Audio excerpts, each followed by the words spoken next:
रहनुमा टीवी, हर तबके के लिए रहनुमाई सबके लिए।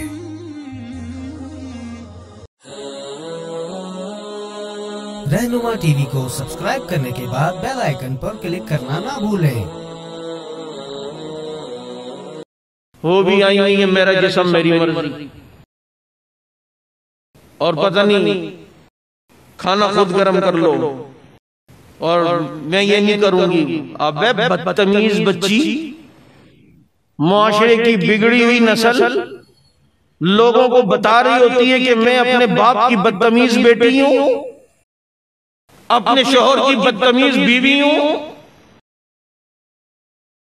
और अपने भाई की बदतमीज बहन हूं। ना करना, तू दूसरों को क्यों खराब कर रही है।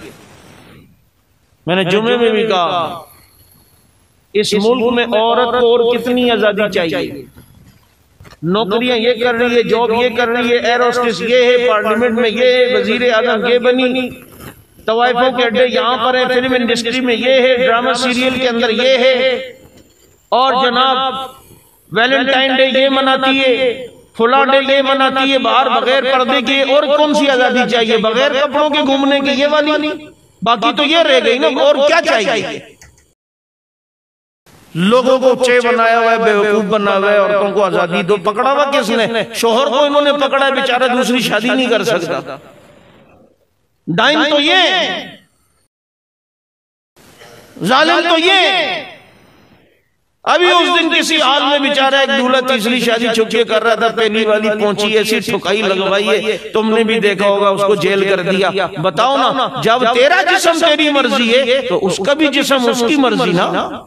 एक शोहर अगर रात को तू औरत घर पे है, बैठी हुई है, और वो दूसरी लड़की से फोन पे बात कर रहा है, अब तकलीफ तुझे क्यों हो रही है भाई? तेरा जिस्म तेरी मर्जी, तो मेरा मोबाइल मेरी मर्जी है या नहीं? मेरा मोबाइल मेरी मर्जी।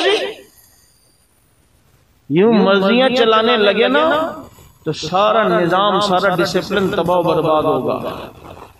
शहद की मक्खियां भी जब जाला बना के रहती है ना, छत्ता, तो उनमें भी एक रानी मक्खी होती है जो पूरे निजाम के लिए, कंट्रोल करने के लिए एक बादशाह का किरदार अदा करती है। तब जाके ये शहद होता है। और रिजालु कव्वामून अलन निसा, अल्लाह ने बनाया है ताकि ये निजाम सही चले।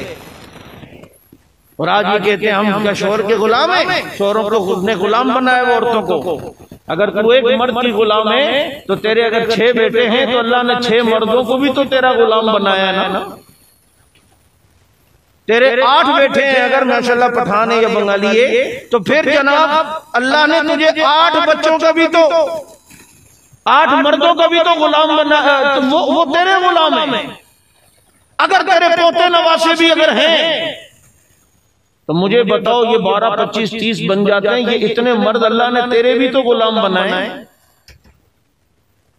ये अजीब फलसफे और अजीब बातें लोगों के सामने हो रही हैं। ये बेहयाई जो 8 मार्च की तरफ जा रहे हैं, किसी तरह भी काबिल कबूल नहीं है। हम इसकी भरपूर मजम्मत करते हैं। और कल कराची में इंशाअल्लाह अहले सुन्नत वल जमात इस काम के खिलाफ यौम एहतिजाज मनाएगी। और 8 तारीख जो इन्होंने टाइम दिया है, वो दिन इंशाअल्लाह हम यौम हया के नाम पर मनाएंगे। कल का दिन तमाम जुमा के इज्तिमात में तमाम आइम्मा और खुतबा यौम एहतिजाज के तौर पे मनाकर इस अमल की बिल्कुल मुज़म्मत करेंगे, इस सिलसिले को कंडम करेंगे कि ये हमारी इस तहजीब के खिलाफ बगावत है, हमारी तहजीब के खिलाफ औरत को उकसाया जा रहा है, जो मजहब के भी खिलाफ है, अखलाकन भी खिलाफ है, शर्म भी खिलाफ है। कल पूरे अहले सुन्नत इस बात पर और इस घरोने जुर्म पर, इस फहाशी के इक़दाम पर यौम एहतिजाज मनाएगी। और 8 तारीख को इंशाअल्लाह यौम हया के तौर पर मनाएगी। आप तैयार हैं? बोलो। अल्लाह पाक समझ अमल की तौफीक नसीब फरमाए। व आखिर दावाना अल्हम्दुलिल्लाहि रब्बिल आलमीन।